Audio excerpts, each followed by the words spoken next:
All right, we might have a few more people still joining, but it is 9:01, so I believe we will get this webinar started. Good morning and welcome, everyone. We're excited to have you for the discussion of strengthening the American supply chain. My name is Jessica Beyer, and I serve as President and CEO of Greater Mankato Growth, Inc. Greater Mankato Growth is the regional chamber of commerce for more than 900 members. We also serve as the economic development organization for the Mankato North Mankato MSA, which includes Blue Earth and Nicollet counties in South Central Minnesota. So we're proud to partner with South Central College as part of National Manufacturing Month activities in hosting this webinar. South Central College is a key higher education institution in our region, and we appreciate Dr. Annette Parker. She serves on the Greater Mankato Growth, Inc. Board of Directors, and for her utilizing some of her state and national connections to bring forward this content this morning. So at this time, I'm going to turn things over to Dr. Parker to do some further introductions before we get going with our content. Thank you, Dr. Parker. Thank you, Jessica, and thanks for being a host for this important conversation today. I'd like to introduce first Pravina Raghavan, who serves as the Director of the Hollings Manufacturing Extension Partnership, MEP program at the National Institute of Standards and Technology.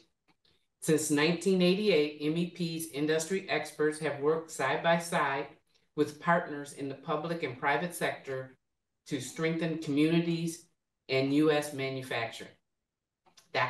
Ms. Raghavan has more than 20 years of experience providing advisory services to businesses in startup growth, expansion, and maturity phases of development. She most recently served as Executive Vice President in the Division of Small Business and Technology Development for Empire State Development, the New York State Economic Development Agency. In that role, she led and managed the New York Manufacturing Extension Partnership, which provides more than $50 billion in economic impact for the state. Created and implemented the $100 million New York Forward Loan Fund and Empire State Digital Resource for COVID-19 small business recovery, and designed and implemented the state's $800 million COVID-19 Small Business Recovery Grant Program.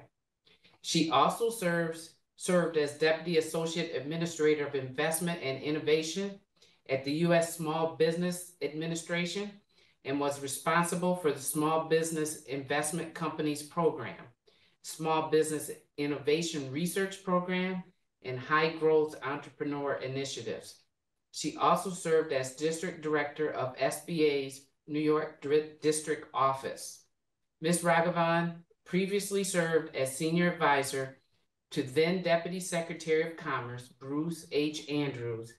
In that role, she worked on a large number of economic and operational issues across the department, including strategic planning and policy development on various topics, including emergency management, economic development, international trade, weather, budget, contracts, staffing, and technology development.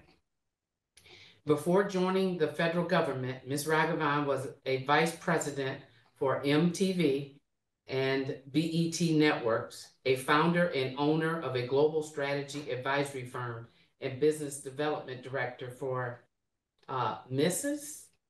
PLC, one of the world's largest banking software companies. She was also an associate at Broadview International, a London investment bank, and worked at AT&T in several finance and management roles, including her last 5 years as Mergers and Acquisitions Director for Europe and Asia. Ms. Raghavan has an MBA in Finance from Seton Hall University and a BS in Finance from the Pennsylvania State University. Thank you, Pravina, for joining us. Thank you very much for having me. And it's Mises, but don't worry about it. It's a British thing. Yes. And I'd like to say that I also serve for the last year, a little over a year, on Pravina's advisory board. Next, I'd like to introduce, and maybe I don't need to introduce, but I will, Bob Kill. And he's president and CEO of Enterprise Minnesota, the state's leader in helping small and medium-sized manufacturing companies compete and grow profitably. Enterprise Minnesota's services include strategy, revenue growth, talent and leadership development, ISO quality management systems, and continuous improvement.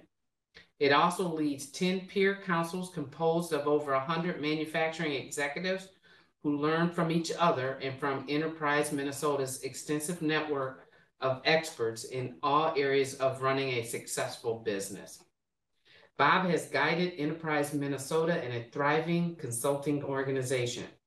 Under his leadership, the organization has become the leading voice for how manufacturers contribute to Minnesota's economy and local community life. He has also built strong public-private partnerships in support of the state's manufacturing community. One of Bob's significant accomplishments was piloting the State of Manufacturing Survey, now in its 15th year. Bob has appeared before the Minnesota State Legislature and the U.S. Congress, emphasizing the high value of manufacturing as a driver of Minnesota's economy.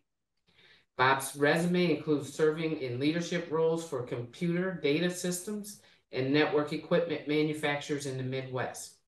Today, he serves on the Minnesota Agriculture and Economic Development Board, as well as other software, technology, and business incubator boards. Bob grew up in Morris and graduated from the University of Minnesota Morris with a degree in economics. He and his wife, Jean, reside in Eden Prairie, have 2 adult children, and almost as many grandchildren as me, 6. Thank you, Bob, for joining us. Thank you, Dr. Parker. I'm not sure where you got that, but it's a great resume. But it's wonderful to be here. And yes, I do know a number of the people, and I'm looking forward to the conversation. We can all work together to make manufacturing even more powerful in your area and across the state. Thank you. And so I'll have Susan start the slideshow and we'll get going. I'm up first, so I just want to thank Jessica. Thank you for holding this and inviting me, Dr. Parker. Thank you for your service on our board and putting this all together. And Bob, it's always a pleasure to be on any panel with you. So I appreciate that. So my name is Pravina Raghavan. We can go to the next slide. I'm from NIST Manufacturing Extension Partnership. You're probably like, what is that? So NIST is the National Institute of Standards and Technology. We are 3 what they call extramural programs at NIST that focus on manufacturing and working with the public. We are part of the Department of Commerce. Most people know that, which I got to work on some of those fish issues that Dr. Parker talked about. So next slide, please. We are all over the country. We are in your great state as well. NIST itself has 8 joint institutes and centers. We've got 3 centers of excellence. And then we actually set the atomic clock. People don't realize, but we have 2 places for our atomic clock signal. So your phone, if you ever have a problem with your phone's time, it's because we're setting it here at NIST. We have 51 MEP centers, which is what I'm going to talk to you about, located in every state in Puerto Rico. And then we have 17 Manufacturing USA institutes, which also help with the adoption of advanced technology for manufacturers. Next slide. So what is the MEP National Network? If you didn't know, we are not MEP. A lot of people call us MEP. We are not a Muppet, as I like to say, but we have over 1,400 actual manufacturing experts that work hand in hand with small businesses. We are public-private partnerships, so all our partners are privately owned, but we are the public foundation for that. We really leverage partnerships, is a big word you'll be hearing, to actually grow small and medium manufacturers. Our entire mission is to strengthen and empower small and medium manufacturers. So you might be asking, next slide, what do we do? Well, this is just kind of some of the services that we have, from workforce, supply chain, to tech scouting, really working on risk mitigation, coming in and doing design and build, ISO quality management, lean. All the centers participate in this, and this is just a small sample of the types of services. It is a fee for service, so we work hand in hand with small entrepreneur, but what we do is make sure that it's affordable, to make sure that you get that access to the manufacturing talent that we have. Next slide. This is a prerequisite for every government agency. We like to tell you how well we've been doing with your taxpayer money.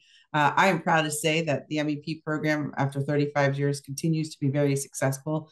Last year alone, we helped create and retain over 116,000 jobs, $18.8 billion in new and retained sales, $6.4 billion in total investment in manufacturing, and then $2.5 billion in cost savings. You might say, well, okay, that's great. Just to give you an idea, for every dollar that the U.S. government invests into this network, it's able to return it 18 times. So we have an 18 return for every dollar. And since 1988, it is our 35th anniversary, we've been able to help over 140,000 small manufacturers across the country, help and retain over 1.5 million jobs and over $144.4 billion. So I just want to thank the network. They do a lot of hard work with you and your trust in us.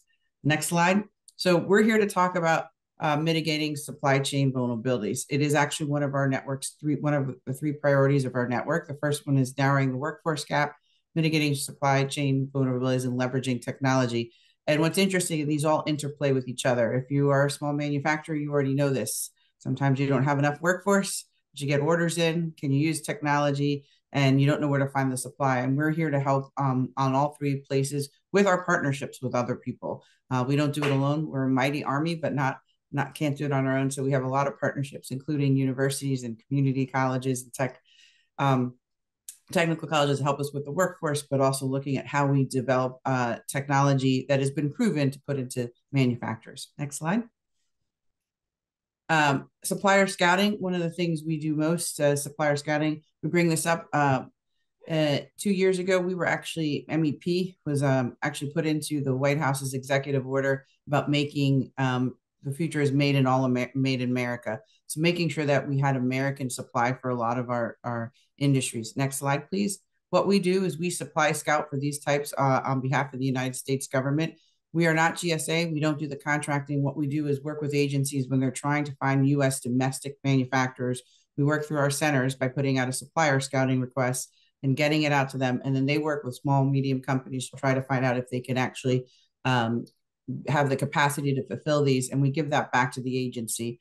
If they don't, they're able to get what we call waivers, which means they can get non-U.S.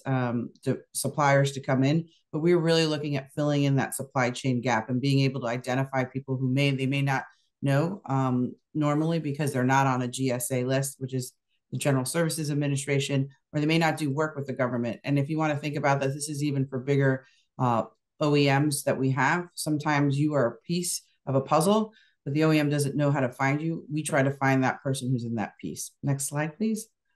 It's really easy. Companies can also use our supplier scouting. If you're looking for some supply that you can't find, a specific fabric or a unit, we actually it's on our website, you put in a supply chain request. It says, hey, this is what I'm looking for. We distribute it throughout our network, get the results, and return it back. We do it both for the private companies as well as the U.S. government and large OEMs. And it's a way to make sure that we're looking through to have small, medium manufacturers part of the supply chain for the U.S. government. Next slide, please. You may not know this, but there's already a advanced manufacturing from both the Department of Commerce and the White House talking about how important it is to make sure that we have more supply domestic manufacturing here in this country. So next slide. Earlier this year, we were able to give each center $400,000 to start a supply chain optimization and intelligence network. What does this mean for you? It really means we're able to sit there, understand what your capacity is for your company, be able to log that in our database. And as we build and expand maps for domestic manufacturing, a lot of you may have heard of the CHIPS and Science Act, which is bringing semiconductor industries back here. We're also doing that for the Department of Energy for clean tech and EV.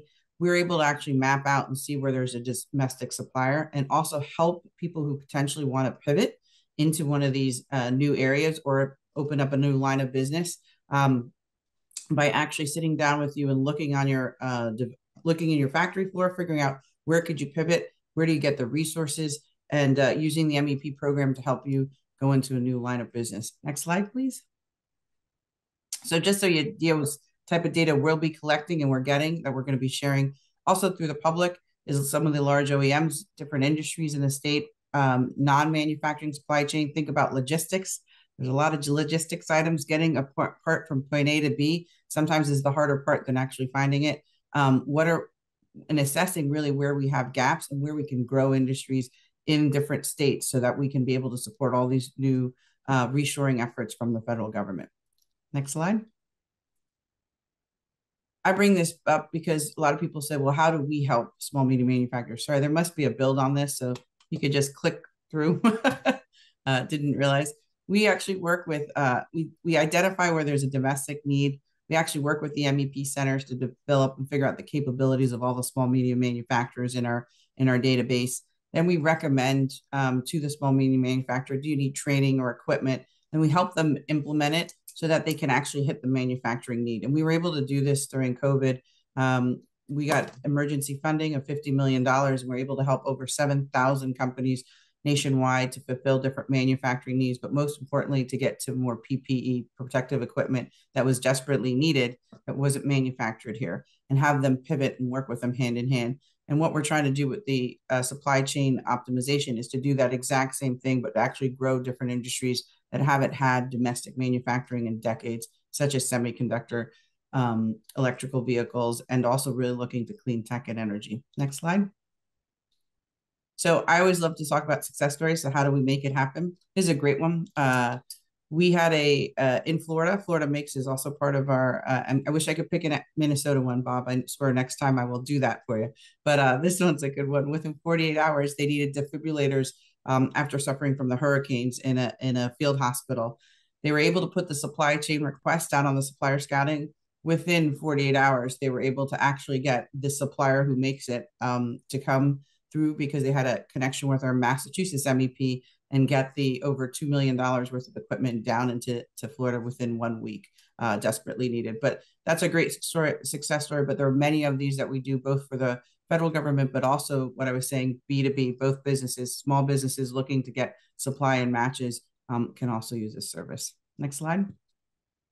So I just want to quickly go, since I have a captive audience, what else we do, because that's about supplies. And I know this was about supply chain, but how else can we help your company use resources? One of the things is when you're looking at different technology, remember I said we have the atomic clock? Well, I have several other labs that do a lot of interesting things.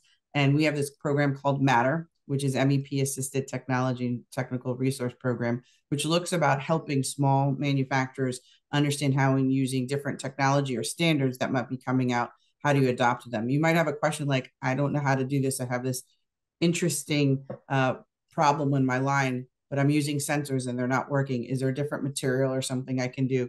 We take those requests and see if we can get a lab to come and work with you for free to see if they can figure out how to expedite your problem in a better solution with technology. And this is open to the public. You just put in a request. We look at it. If we can't help you because it's not a technical problem, we find another resource that might be able to help you with that problem. And so I like to bring this up because technology is scary when you don't know it. But once you learn it, you're like, oh, yeah, I figured it out. And I always think about when I first got my first computer. And I was like, how do you turn? I was also from the days when you had to actually program the computer to tell it to do things. And now you look at a touch of a button, you have all this, but sometimes you don't know what's going through. And that's what we do with Matter. We take the lab research and make it digestible for people to actually use in practical day-to-day matters. Next slide, please. We also, if this is too much, we also have a concierge service, which I call the MEP Advanced Tech Team. They'll come in, work with your company, and then figure out all the different resources that the federal government has in advanced tech, including Manufacturing USA, the labs that we do. And they actually sit down and figure out your problem and then try to do what I'd call soft intros to different resources to help you get better. And they work, they're across all the centers. And you can also get us at NIST.gov. We'll put you in touch and they'll come and spend about an hour or two just finding out what's going on in your business. And is there a way we could use advanced tech to help you? Next slide. And I keep talking about advanced tech, and I just want to say Industry 4.0 is another way of saying sensors, using robots, cobots. The MEP centers are really good at this, coming in hand, looking at your floor, figuring out what technology works. One of the other areas we're talking about narrowing the workforce gap, and it goes hand in hand in using different technology. We all know there's a lot of stats saying how many millions of jobs are out there. The problem is we're not getting as big of a population. So we have to train new workforce. But on top of that, we're still going to have a gap. And this is about bringing in technology, proven technology into your businesses. And how do we do that? By working hand in hand with an MEP center. They know the technology. They'll even let you try it out, figure out how to optimize your floor to make sure it works well. And this is one of the things we do very well, is to try to look at it and then help you transfer it. So I love going to visit factories, and someone goes, I have a 3D printer. And it's always in the corner. That's why I'm pointing. And you're like, well, what do you use it for? No idea, but we got these really nice tchotchkes we can make with you. And that's not what it's meant for. So what the MEP Center can do is come in and say, well, do you need an interesting part? How do we help you use this so that it actually becomes a revenue generating machine, and using that technology in the best way? Next slide, please. We are not a workforce program, but we work with a lot of workforce programs, and it's critical to what we do. And on our website, if you go by state, it tells you the different workforce areas that we are working, both by training, reskilling, retraining, upskilling, as well as helping with some recruitment efforts through finding and building the pipeline. And the reason I bring this up is when you're inundated with a lot as a small business, you just don't know where to go. And this is a handy resource. Just go, okay, I have this question. Is there somebody out here? The MEP network definitely can do it. But also, if you were interested in a certain type of program that your state may not offer, all these states would be happy to sit there and talk to you with your estate MEP to make sure that we've got the right resource for you. Next slide. I bring this up. We have the job quality toolkit. Anyone can use it. It's on our website. It's a great assessment to find out what is the job quality for your employment. It may not just be wages. It's a way of taking a framework and saying, have you had these discussions as you're trying to look and encourage and value your workers, and bringing in new workers? Have you thought about your HR processes and what's going on, and what is the quality of your job, and what is your workforce looking for? And I bring this up with such low unemployment and such low turnover. People are trying to retain their workers. And this is just another way of using something very simple, taking it out and doing an assessment and going, okay, here are where we have some gaps. How do we do that? And of course, I'm going to say the MEP Center can help you figure that, or work with your other partners. But it's a toolkit that is free. Anyone can use it. And it's based on the Baldrige Excellence Framework, which actually looks at quality as a measure. And so it looks at taking not monetary, but actually the other value systems that people have on why they stay in work, and how do you improve it for your entire workforce. So next slide. I love to say we love to work with a lot of people. We're here to help you. That's our job here at NIST MEP, with the MEP National Network. If there's things that you're thinking about, technology transfer, workforce, access to facilities or resources, or even trying to find regional collaborations, your MEP Center is in the center of it. They have a lot of partnerships they work with, but we're always happy to help and try to figure out ways to make sure that you get the supplies you need, as well as the workforce, as you're thinking of bringing on new business here in the United States. Last slide. And it's always easy. If you ever need to talk to us, it's easy. Here's our contact information, which I know Jessica will get out to everybody later. But we're only one click away, and everything I've mentioned is on our website, and we're always happy to help. So I'm going to turn it back to you, Dr. Parker. Thank you, Pravina. And so I'm going to move right into our state leader, Bob Kill, and so that we can get to some questions and answers maybe at the end. So Bob? You're muted, Bob. Myself? There you go. Thank you, Pravina, for a great presentation. I've been a part of the MEP network for years, and every time I see that presentation, I realize that there's more things that we could even be doing. This is just an example that manufacturing is located across the state of Minnesota. Our staff is located where they are to try to reach manufacturers in their homes. About 70% of our manufacturers make components, and about 30% are system and OEM companies. Pravina mentioned earlier about the business results, and you all kind of scratched your head and said, yeah, we love to measure things. Well, we actually do measure things. When we work with a client, we have anticipated business results. As we wrap up any kind of a service, we have what we call refined business results, and then quarterly reported business results that is part of our relationship with NIST as being the Minnesota MEP Center. Next slide, please. We have been the MEP Center for as long as it's existed, 35 years. And I wanted to set the stage a little bit on Minnesota manufacturing that, there's 8,500 manufacturers, but the number I'd like to focus on is under 10 employees is 5,000. That's a pretty similar demographics. That is the group that we really want to find out how to give them the kind of tools that they can grow to become one of the 10 to 49 employee companies. Because the saying is, as all music was once new, all companies were once small. The other statistic, which is, by the way, outdated already, is the average weekly wage. Manufacturing is the unique industry that has a higher wage ratio than jobs. So, there's about a 20% multiple of wage over jobs across the state. And that really, really becomes key to the communities. Next slide, please. If you look at it regionally around Mankato, this is really a powerhouse of manufacturing. We all know of a number of companies, but Mankato and the related counties long ago embraced manufacturing. There happened to be a river, so there's a foundry in downtown Mankato that grew up alongside of that river, but they've embraced the freeway system. They've really embraced the technical college, both in Faribault and in Mankato. And that's why it's one of the most strong technical colleges in our state. Next slide, please. So our mantra is helping manufacturing enterprises grow profitably. So through that, we really are focused, as Pravina said, on a fee-based consulting mission. We're not in the business of giving things away, though we will look for grants to defray a portion of that for the very small companies. And I'll come back and talk about one program we have at this particular time. But what I really wanted to touch on here was really the manufacturer is the kingpin, but the elected officials have to know what manufacturing does in their district. The media has to have a positive relationship. We use the state of manufacturing. So we do a number of things to bring visibility. And I think those things are really related to public-private partnerships, any way you think about it.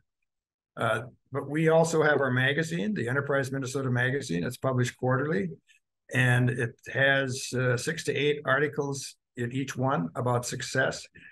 But 2 years ago, we started that we want to have one technical college highlighted one way or another in every issue. And that's really become one of the most well-read article in each magazine. I think that's really a powerful example of how our technical colleges are really embracing the business community. But in the end, it's about increasing the awareness, strengthening our stakeholder base, generating more outside investment for manufacturers, and then to make sure that they're getting the visibility in their community and state and region. Next slide, please. So how does this fit into our own goals? Well, first of all, we want to focus on revenue and value added with those measurable and sustainable business results that Pravina talked about. That really is a key grade for all of us to be a key partner in the Manufacturing Extension Partnership. And we believe we're doing our job. I mentioned the voice. Minnesota manufacturing needs a voice, especially the small mid-size.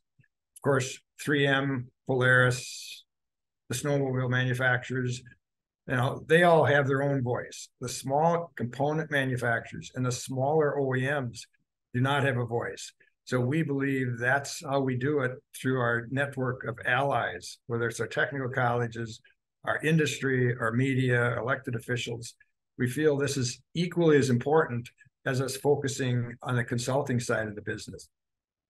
In the end, if we provide the kind of business results for our consulting and for our visibility campaigns, we will grow the client base. And in our state, those 8,500 manufacturers, there are many to touch on. Dr. Parker hosted a focus group recently, and out of that came a new client for us, a 12-employee company going through leadership transition from dad to daughter and son, which was not in our database in a kind of a far-reaching community in Minnesota, of which there are some. In every one of the 12 focus groups we did this year, a new opportunity has come forward of companies who came to that to talk and meet with other business leaders in their community. That's how we can grow the client base of those smaller manufacturers. But lastly, we all have to talk about workforce, whether it's our clients' challenges to keep and grow our workforce, our own.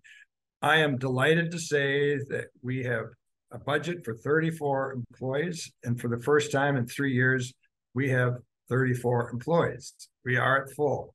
It's taken really a challenge to recruit, but I think the biggest thing that we hear about is to retain talent, is to make sure it's a place that people want and are proud to be at, along with obviously competitive salary and benefits. Next slide, please. So I mentioned some of these. This is a little redundant. From State of Manufacturing workshops, our magazine, the weekly report. It's more of a news article, kind of current events in manufacturing.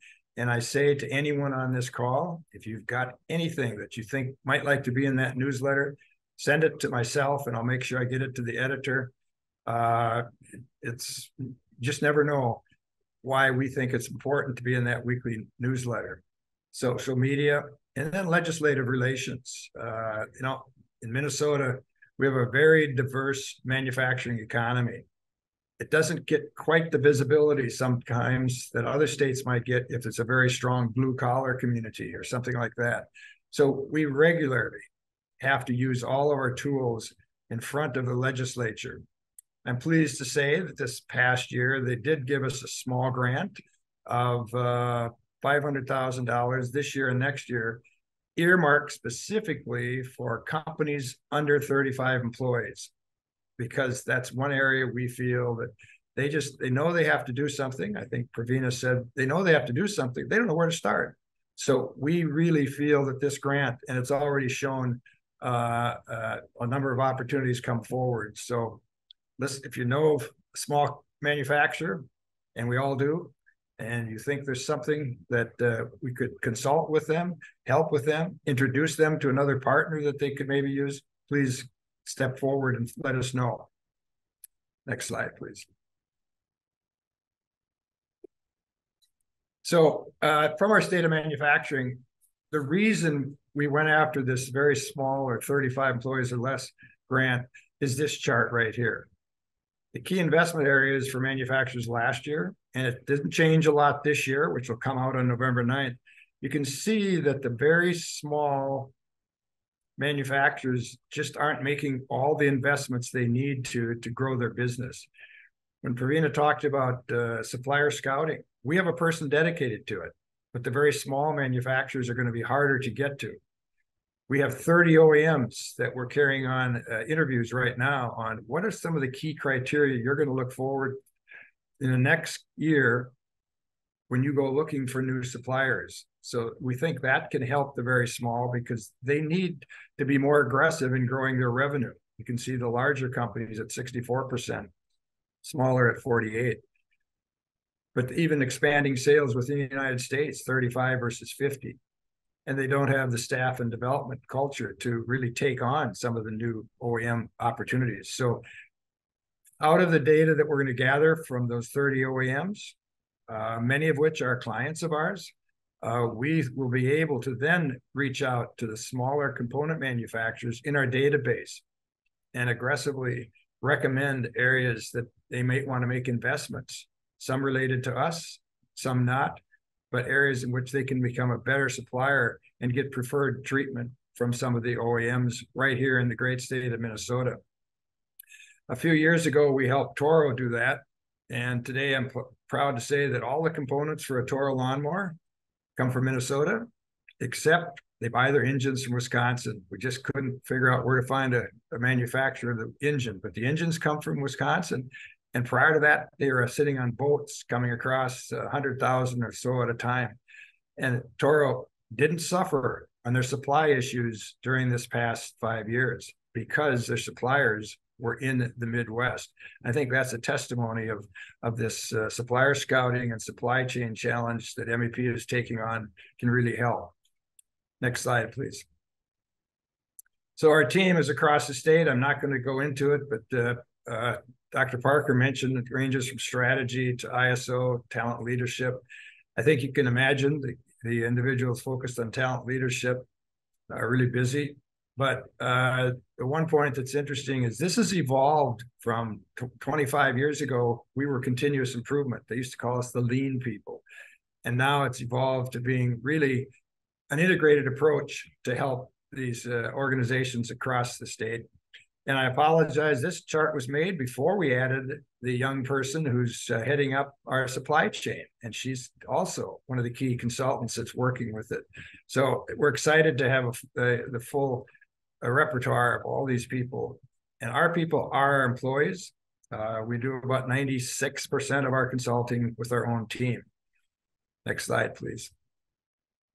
So my last slide really touches on how we see strategic partners. And I want to go right to that line that says Alexandria Technical Colleges. These 6 colleges, plus one that somehow got left off, Southeast, all hosted focus groups during our state of manufacturing, and all have new leadership except for South Central over the last year that have really embraced manufacturing, I think because of what they see as the great value. Along the bottom are regional economic development organizations. That's part of the initiative foundations, which we're blessed to have. Pravina, that they are regional economic development as part of 3M, the McKnight Foundation, which is the 3M. And so great partners of 11 to 18 states each, and really a great partnership for all of what we do. And across the top are really 2 lines of industry leaders that are very dedicated to making manufacturing be successful. And I have to touch on Productivity Inc. Productivity Inc. is the largest machining and robotics distributor in the nation. They cover 14 states, located right here. And I also say that we have Pine Technical College president is on our board. And so we want our technical community colleges to always be on our board of advisors. And with that, I thank you very much for this rapid presentation, but thanks for having me, and I'll turn it back to Dr. Parker.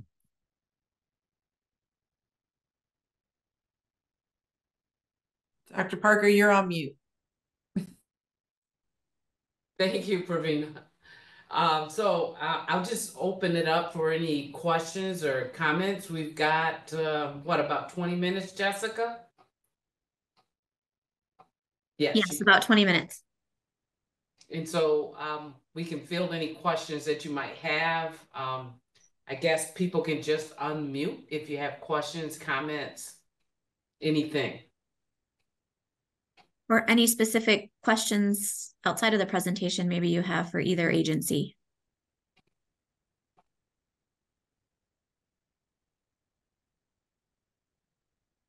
It's too early in Minnesota, I guess, on Monday. Monday morning, huh? Sarah, you have to have a question. I seen her unmute. You know me too well. So, Pravina, could you tell us a little bit more about the technology assistance? Like, I mean, our company, we're always trying to look for ways to automate, help fill some gaps with humans and just improve our product flow, etc. And you talked about technology assistance. I'd like to know more about that a little bit. Yeah, I'm sure Bob will answer it better than I will, but since he helps with the MVP Center, but we actually do this across the country. They come in and they actually just talk to you, right? And saying, what are you looking at? What are the new trends? And part of it is keeping abreast of the trends, right? And understanding what will work in the context of you. I always say, putting bad technology in whatever, like everybody's talking about AI right now. I don't think everyone's going to be able to use AI in their infrastructure, but is it something that, we're looking through system diagnostics that is a form of AI that we could use and say, okay, you have a lag time on this part of the line. Why? Was there something going on? Is it people oriented? Is it a machine that can come and help and look at that and help study what's going on? And if there's something new that you want to try out too, it's a lot of money to put in something new without having it. So bringing in an expert who said, hey, we may have something here that you can try. We can demo it for you for 30 days. See if you get the ROI you thought of that. And I think, quite a few of the centers do that. They've got equipment and tech labs that they can use to come in and help just answer those kind of questions. And if you're really like, I don't even know, It's like, all right, we were laughing. We brought someone a shrink wrap machine, and they were like, "Oh my God, you could actually do that." You're like, it is as simple as that as technology, right? People are thinking there's like robots going around all over the place. I'm like, it could be something as simple as that, or using sensors where you have a blind spot because you're always having problems same place in the line. So it is actually bringing someone to come down and do an assessment for you, and then sitting there and talking through what are the different options, and making it comfortable, right? I think that's part of the reason people don't adapt technologies. They hear, they read something, they're like, I don't think it'll work here, but trying to prove it to you that it will work. And if not, is there something better that we haven't thought of, but keeping close to those trends. I don't know. So, Sarah, we're kind of excited to look. Two of the people you saw in that picture come to us from operational management, where they integrated a lot of automation. So it's something we're trying to understand how to better bring to all of our clients.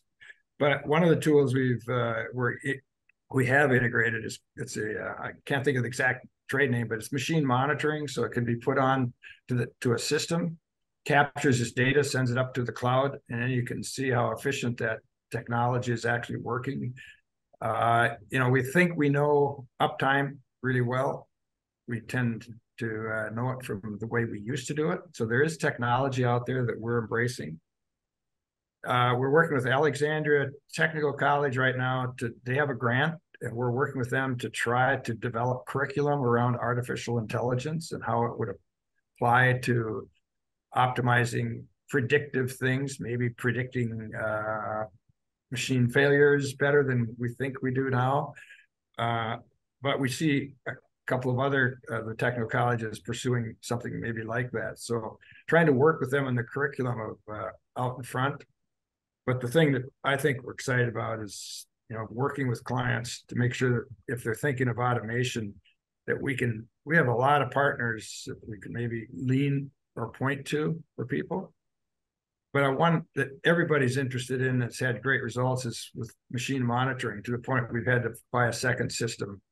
And it's not really to lead to new services for us. It's to really help the manufacturer find new ways to increase productivity to help deal with this challenge of keeping enough people.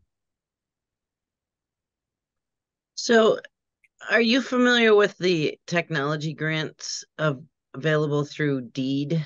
Is that the federal? Is that in NIST funds?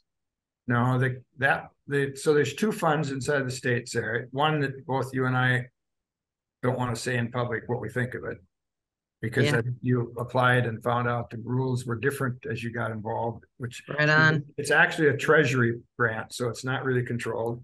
Okay. There is a grant that's available on integrating automation equipment for the training, and we can certainly help you there. And that one's monitored by the state. So we've had a number of clients that we've helped get smaller grants for specific automation training, and the definition of training is pretty general. Yep. Good. We'll be calling. Like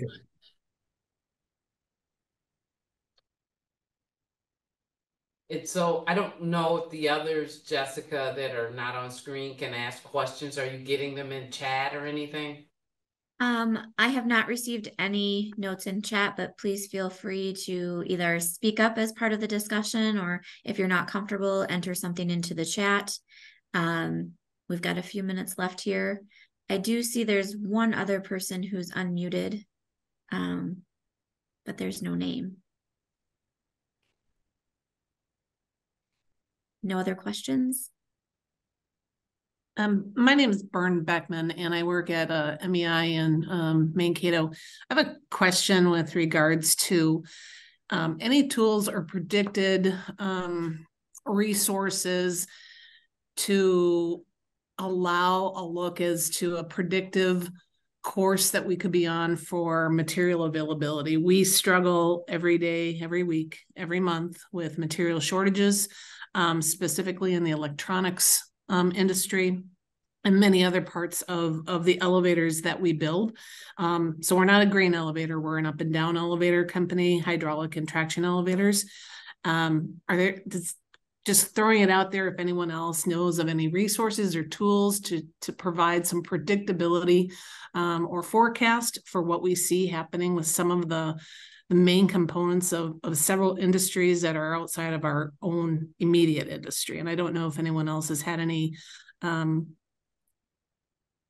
luck with locking down that type of information, but I will mute myself and listen to see if anything like that is available. So I think you said Minnesota elevator. Correct. Minnesota elevator. Yep. Okay. I'm familiar with your firm. Well, I don't have an answer, but what I will do is take your question to our peer councils. We have 10 of them, soon to be 11, because I suspect someone in there might have it. I'll take it as a question, if that's okay. And yep. See over the next few days or weeks, actually, because most of them have held their meeting for this month.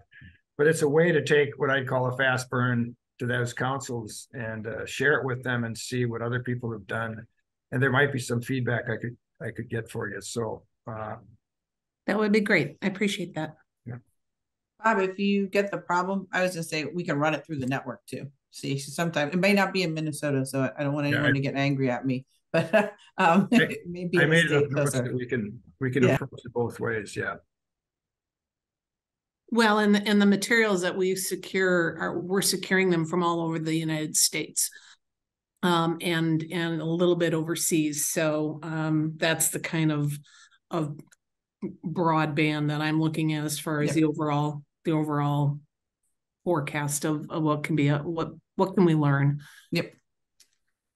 Now, happy to take that back and see what we can tell you. Intelligence. So thank you.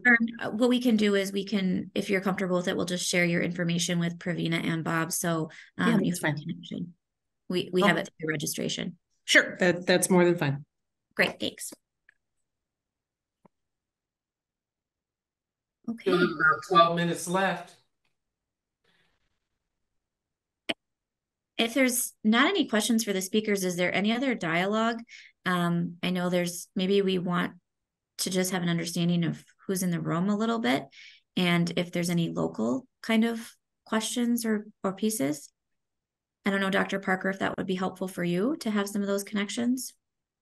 Absolutely. Of course, we could share if everyone's okay, we can share the contact list for, and then I can recognize who. I don't see who's in the waiting list, but they might already work with the college, but happy to reach out. So we can share the contact list, and then also we are recording this webinar. And so, the slides and the information that was presented, because you're registered, you would have access to those and share them with your organizations as well. So, I would ask maybe Pravina, if you could talk a little bit about the new strategic plan and how that relates to the executive order. It is always intriguing to me, and then what that means for bringing the chips back. And I always ask the question, I know there's some conversation in Minnesota right now about what is our role in that environment. And so if you could just kind of talk about what's going on nationally and where you all are working on that effort. Yeah, of course. Thank you. So like I said, we have a strategic plan, and our strategic plan is a little different. It's not just for the government agency, it's actually for the whole national network. So you can imagine 51 partners, 51 strategic plans. How do you make it all work? And our goals are audacious, right? We have a vision, but we've actually narrowed it down onto what small, medium manufacturers need most, which is narrowing the workforce gap, looking at supply chain, mitigating supply chain vulnerabilities and making sure they're resilient. And then how do you leverage technology? And they all interplay. Like if you can leverage technology, you might not need 6 bodies. You could say you might only need 3 bodies. So how do you do that? And part of the reason we've been looking at this, especially from the supplier scouting, was we were in an executive order which agencies, federal agencies, had to use MEP, not had to, strongly suggested to use MEP to find out that everyone, that they would use domestic supply. And how do you do that? It's really hard when you're buying from a large OEM and they go, well, yeah, we supply maybe 60% comes from the US, the other 40% we're not sure.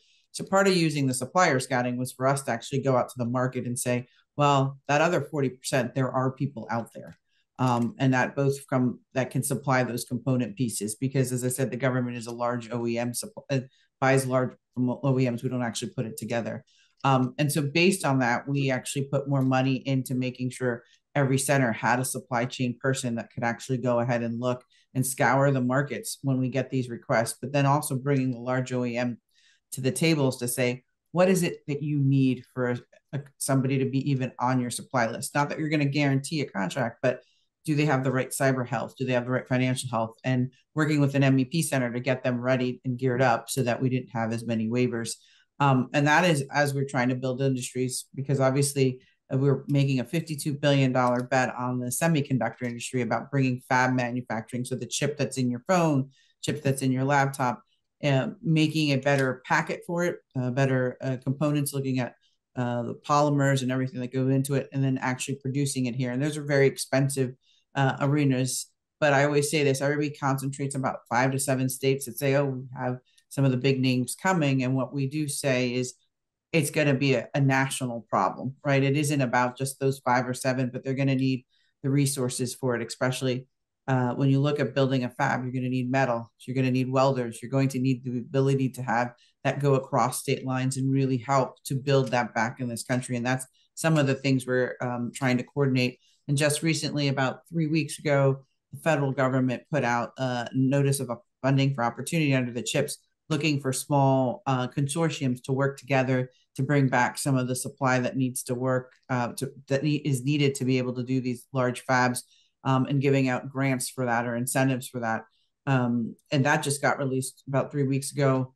And it's really looking at how do you do from the smaller end. They made the big incentives that went out earlier this year for the large semiconductor manufacturers, but all the support that needs to go in with it. And I mean really truly support. And how do we onshore a lot of that production back here, or at least shore it into friendly countries? And so we're spending a lot of effort understanding the semiconductor area. It's not that we need to help the Intels or the ASMCs or the Microns of the world, but they are going to need to know further down their tier who's available and what's possible in this country. And so we're trying to map it out from that perspective. The other end, what are you missing in the small places?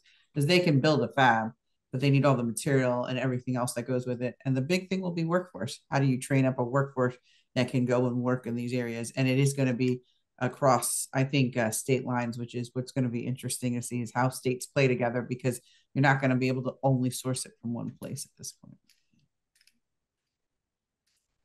Thank you, Pravina. I think you have a question. I seen a text come across from Sarah. Sure. I mean, Yeah, sorry, the computer keeps yep. spell checking you to Praveen instead of Pravina. Oh, sorry, don't worry about it. Yes. Well, sure, it's the male version of my name. Why not? Yeah. So could you register as a supplier of the national? Yes. You can just ask the MEP center to put you in their database and you're automatically in there, or you can just send us at nis.mep.gov and we can put you into our to the supply chain database.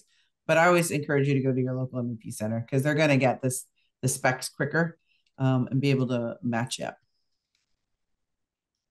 It all feeds up in here. Good. All right. Well, so one last maybe comment, Pravina, I know you weren't there, but a bunch of folks that work with you and through NIST were at the White House, what, 2.5 weeks ago? And is that the grant that you referred to launching that's going to help with the workforce? Yeah, so so there is also part of it is Manufacturing USA, which I put together, which is also on the slide with me, is up for the Working for the Workforce. So they're putting out a grant, they call it the Weave grant, to go out and help build the workforce for advanced tech and particularly into the semiconductors.